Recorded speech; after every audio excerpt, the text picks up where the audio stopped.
हम लाख चाहें हमारे दिमाग से चलती हुई उलझने परेशानियों को अक्सर हम हटा नहीं पाते हैं और तब उस सोच का एक वक्त ऐसा आता है कि हमारी ये सोच हमारे इमोशंस परेशानी हमें खुद की ही अपनी ये सभी चीज़ें यूज़लेस लगने लगती हैं क्योंकि सालों से उनसे उलझते सुलझते हुए हम आज उस स्थिति में आ गए हैं जिनका कोई इलाज ही नहीं है। और तब लगता है कि जिन चीज़ों परिस्थितियों लोगों को कभी नहीं बदलना था वो आपकी लाख कोशिश करने पर आज भी नहीं बदलेंगे। तब आपको आपकी ये सारी परेशानी आपको बेकार लगने लगेगी, आपके इमोशंस यूजलेस लगने लगेंगे। इन सबको दूर हटाने के दो रास्ते हैं, या तो जैसा चल रहा है वैसे ही आप भी हो जाएं, या फिर आप उन सब चीज़ों बातों हालातों से दूर हो जाएं क्योंकि जो चीज़ें आपके हाथ में हैं ही नहीं उनका इलाज सिर्फ वक्त होता है। आपके अच्छे इमोशंस अच्छी भावनाएं इनकी कोई वैल्यू नहीं होती। कई बार इन सब चीज़ों का मकसद आपको उलझाए रखना होता है ताकि आप एक अच्छा सुखमय जीवन प्रेजेंट को ना जी सकें। आप या तो हर समय पास्ट का सोचते रहेंगे या फ्यूचर के डर के साए में ही रहेंगे कि हमने ऐसा अगर नहीं किया तो ये हो सकता है वैसा हो सकता है, और जैसा हम हमेशा एक्सपेक्ट करते रहे वो ना तो कभी पास्ट में हुआ था और ना ही कभी फ्यूचर में होगा।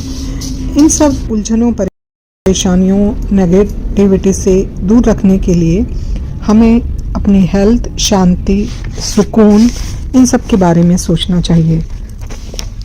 हमें अच्छा लगता है उसे करने में हमें अपना 100% देना चाहिए, चाहे फिर वो आपकी अपनी हेल्थ हो। अपना प्रेजेंट को सुखमय और शांतिपूर्ण बनाने के लिए हमें अपनी हेल्थ अपनी मेंटल फिजिकल और इमोशनल भावनाओं के ऊपर पूरा काम करना चाहिए। वही करें जिससे आपको सेटिस्फेक्शन मिले, मानसिक सुकून मिले, करने में आपके दिल को अच्छा लगे, आप खुशी महसूस करें। आज तक आपने सबके साथ हर परिस्थिति में बहुत अच्छा किया, जितना आप कर सकते थे। उसके बावजूद क्या हालात परिस्थितियाँ लोग आपको समझ पाए? तो आप अपनी हर संभव अच्छे व्यवहार कार्य के द्वारा उन सब चीज़ों को अपने प्रति नज़रिए को चेंज करने में कामयाब हो पाए? नहीं हो पाए तो वो आगे भी कभी नहीं चेंज हो पाएंगे, चाहे आप लाख कोशिश करें, आप लाख दुखी रहें रोते रहें। हम किसी को भी अपने अनुसार चेंज नहीं कर सकते।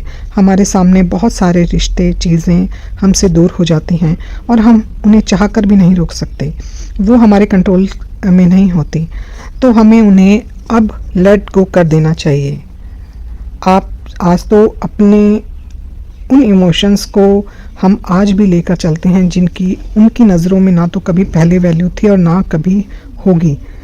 तब आप लगातार उन चीज़ों को सहन करते करते आप कितना भी उनके प्रति अपने दिल को एक प्यार भरा रख कर उनके सामने पेश करें, वो आपके इमोशनल होने की इस कमी को पूरे फ़ायदे के साथ आपकी लाइफ में इंटरफेयर करते रहेंगे और तब आप इमोशनली वीक हो जाएंगे और आपकी सारी स्ट्रेंथ जो है वो ड्रेन आउट हो जाएगी और आप फिज़िकली भी अपने आप को वीक महसूस करने लगेंगे। जब आप मेंटली वीक होते हैं तो आप ऑटोमेटिकली फिज़िकली वीक होते जाते हैं। ईश्वर में आस्था रखिए, 100% आस्था रखिए, वही हमारी सबसे बड़ी और सच्ची सपोर्ट है, ताकत है। बच्चों के बड़े होने से हमारा उनके रिश्ते की रूपरेखा में भी फ़र्क आने लगता है। हमारी भावनाएं आज भी उन्हें दुख देना या उनकी लाइफ में इंटरफेयर करना नहीं होता, बल्कि हमने जो अपने एक्सपीरियंस और उम्र के हिसाब से जो कुछ भी सीखा है हम उन्हें सिखाने की कोशिश करते हैं कि जो हमारा नुकसान हुआ, डैमेज हुआ इमोशनली, मेंटली या फाइनेंशली, वो उनका ना हो। हम उन्हें अपने एक्सपीरियंसेस बताते हैं, पर कई बार हमारे बच्चे उन्हें लेसन या हमारे पेरेंटिंग होने का हमारा फ़ायदा समझते हैं। ऐसा नहीं होता। हमारे बच्चे चाहे कितने भी बड़े उम्र के हो जाएं, हमारे लिए वो वही बच्चे रहते हैं और लाइफ में हमने जो कुछ भी झेला या नुकसान उठाया उससे हम उन्हें डायरेक्टली और इनडायरेक्टली समझाने की कोशिश करते हैं। लेकिन यहाँ भी मैं ये कहना चाहूँगी कि अपनी सेल्फ रिस्पेक्ट को ध्यान में रखते हुए हर रिश्ते की एक बाउंड्री होनी चाहिए, एक रेखा खींच देनी चाहिए जिसको क्रॉस करने से हमें नेगलेक्ट या अनवांटेड महसूस ना हो।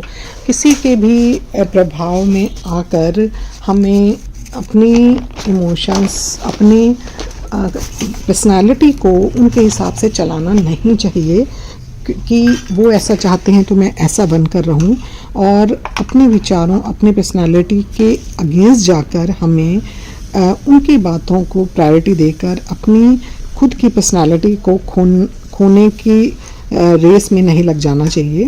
हमें हमारे बड़े, हमारे हम उम्र और फिर हमारे छोटे भी जज करने लग जाते हैं अगर हम हर किसी को प्लीज़ करने की या हम उन्हें खुश करने की कोशिश करें कि भाई अगर ये थोड़े से खुश रहेंगे तो हमारी लाइफ में सुकून रहेगा। नहीं, ऐसे लोग कभी भी खुश नहीं रहते। तो वहाँ पर आपको अपनी एक बाउंड्री खींचनी बहुत ज़्यादा ज़रूरी हो जाती है। तो आज के टाइम में ना हमें ज़रूरत है अपनी लाइफ को उत्साह, उमंग, खुशी और शांति के साथ जीने की। कोई साथ दे ना दे, अकेले खुश रहने की हमें प्रैक्टिस करनी चाहिए, आदत डालनी चाहिए। सिवाय ईश्वर के किसी के भी साथ की हमें बहुत ज़्यादा ज़रूरत ना पड़े। इसके लिए हमें सबसे ज़्यादा अपनी हेल्थ पे, अपने स्वास्थ्य पे ध्यान रखना होगा। हमें अपने अंदर के बच्चे को ज़िंदा रखना होगा। अगर आपका अंदर का बच्चा लाइव है तो आप खुश रहेंगे, खिलखिलाएंगे, और हमें अपने शौक़ ज़िंदा रखने चाहिए। भले ही लोग हमारे बारे में कुछ भी कहते रहें, अगर आपको बचपन के कुछ शौक़ आज भी आप जब उन्हें एंजॉय करते हैं तो आपको अच्छा लगता है, लेकिन कई बार आपको सुनने को मिल जाता है कि ये देखो अभी भी इस उम्र में ये कर रहे हैं। तो ऐसे लोगों की बातों को ना बिल्कुल ध्यान नहीं देना चाहिए। ऐसे लोगों के लिए मैं यही कहूँगी कि छोड़ो बेकार की बातों को, कहीं बीत ना जाए रहना। अपनी ज़िंदगी की सुबह और दोपहर तो आपने अपनी जिम्मेवारियों और अपने उन लोगों के नाम जिन्हें आपकी कभी वैल्यू रही ही नहीं, खुश करने में बिता दी। कहीं आपकी ज़िंदगी की शाम और ज़िंदगी की रहना आपके इस छोटे से दायरे में सिमट कर ना रह जाए। अब तो हमें अपने बारे में सोचना चाहिए। अब तो आप खुद से प्यार कीजिए। कोई आपका साथ नहीं चाहता, जाने दीजिए। कोई आपसे प्यार नहीं करता, ना करने दीजिए। उसे सोचकर दुखी होने की बिल्कुल ज़रूरत नहीं है। अब समय है कि खुद से प्यार करें। लोग आपको सेल्फिश ही तो कहेंगे ना, कहने दीजिए। वो क्या सोचेंगे, वो क्या कहेगा, ये सोचकर अपनी आज की खुशी को हमें ख़त्म नहीं करना चाहिए। आज तो वैसे भी ज़िंदगी में कुछ भी सर्टेन नहीं है। दुखी रहकर, रोकर ज़िंदगी गुजारने के बाद भी वो लोग जिनसे आपको प्यार की, सम्मान की उम्मीद है, नहीं मिलेगी। तो खुश रहकर ही क्यों ना खुद से प्यार करके अपनी ज़िंदगी को जिया जाए। आप खुद पर आज एक छोटा सा टेस्ट करके देखिए। आप एक दिन पूरा सोचिए कि आज मेरे हस्बैंड ने मुझसे ठीक से बात नहीं की, बच्चों ने मेरे से रिस्पेक्ट से बात नहीं की, मेरे इन-लॉज़ ने मुझे इग्नोर किया, मेरी फ्रेंड्स ने मेरा फ़ोन नहीं उठाया, मेरे भाई बहन मुझे ये सुना देते हैं। ये सोच सोच के ना पूरा दिन रो कर या अपने दिमाग में ये सब बातें सोच सोच कर काम करके बिता दीजिए।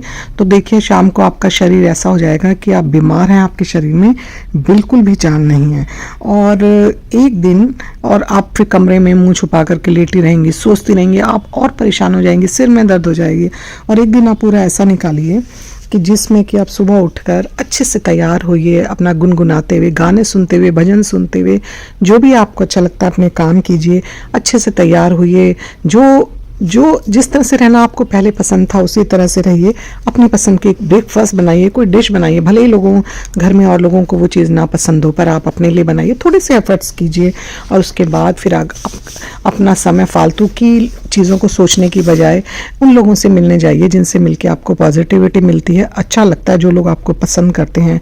और उसके बाद फिर आप पूरा दिन खुश रहिए, मुस्कुराइए, गार्डन में निकल जाइए, अपने घर को सजाइए, अपने घर की गार्डनिंग कीजिए, कुकिंग कीजिए। तो देखिए आपको लगेगा आपका ये आज का दिन कितना प्रोडक्टिव रहा, कितना अच्छा रहा। और दोनों दिनों की कंपैरिजन में जब आप एट द एंड रिजल्ट पे आएंगे तो आपको यही लगेगा कि जो पहला दिन था मैंने कितना गलत किया, मैंने अपने साथ कितनी बिना मतलब की सोच के साथ मैंने वो अपना दिन गुजार दिया। तो इस तरह से ना खुद से प्यार करना शुरू कीजिए। सबसे ज़्यादा ज़रूरी है खुद का सम्मान करना शुरू कीजिए। तो यहाँ पर मैं आपको लास्ट में अब कुछ पंक्तियाँ कविता की सुना रही हूँ जो मुझे बहुत ज़्यादा पसंद हैं। देर से रुखसत हुई खामोशियाँ, अब मुझे भी गुनगुनाना आ गया। पत्थरों के शहर अब जाना नहीं, नकाब भरे चेहरे बताना आ गया। छोड़ दुनिया के झमेले, अब मुझे ज़िंदगी में खिलखिलाना आ गया। तो यहाँ पर मैंने अपने मन की कुछ भावनाएं, कुछ ऐसे ही कुछ मन में आ गया था, वो आप लोगों के साथ शेयर किया। और आज मेरी हेल्पर मीना नहीं आई थी, तो मैं अपने बर्तन साफ़ कर रही थी। सुबह जब मैं उठी तो मेरा मन बहुत ही अच्छा था, मूड बहुत अच्छा था। अभी सुबह जब मैं उठी थी तो कोई भी नहीं उठा था, बस हस्बैंड उठे हुए थे, वो पूजा वगैरह कर रहे थे। तो मैंने सोचा कि आज सबसे पहले उठ कर ना अचार डाला जाए। मैंने पिछले वीक गाजर गोभी शलगम का अचार डाला, जो बहुत अच्छा बना था और ख़त्म हो गया था, थोड़ा सा बचा था। तो सब ने बोला कि दोबारा से डालूं, तो मैंने दोबारा से आज फिर से गाजर गोभी शलगम मटर अदरक का अचार डाला है। उसके बाद मैंने आलू गोभी की सब्जी बनाई, जो वानी ऑफिस लेकर के जाएगी और हमारे लंच के भी काम आ जाएगी। साथ ही मैंने एक ब्रेकफास्ट रेसिपी बनाई, जो कि लेफ़्ट ओवर राइस से थी। उबले हुए 1 बोल राइस मेरे बचे हुए थे। मैंने रात को 1 मुट्ठी साबुत मूंग की दाल को भिगो दिया था। सुबह मैंने वो चावल और वो भीगी हुई सोक्ड दाल को मिक्सी में अच्छी तरह से ग्राइंड कर लिया। साथ ही में मैंने उसमें डाली थी अदरक, हरी मिर्च और धनिया, थोड़े से स्पाइसेस डाल के मैंने ग्राइंड कर लिया। बाद में उसमें 2 चम्मच बेसन डाल के मैंने उनके डोसे बनाए, जो बहुत ही स्वादिष्ट बने थे। और फिर उसके बाद आ गई थी मैं ड्राइंग रूम में। रात को यहाँ पर हस्बैंड बैठ कर के टीवी देख रहे थे, तो ब्लैंकेट उन्होंने यहीं पर छोड़ दिया था। अभी मैं ड्राइंग रूम को अच्छे से साफ़ सुथरा कर दूंगी। आज मीना ने नहीं आना, तो मैं बस आज ड्राइंग रूम को अच्छे से, सोफ़े को सबसे पहले उठ करके मैं ठीक करती हूँ, कुशन्स वगैरह झाड़ कर, सोफ़े को थोड़ा सा झाड़ कर फिर से क्लीन कर देती हूँ। और फिर मीना आकर झाड़ू पोछा करती है।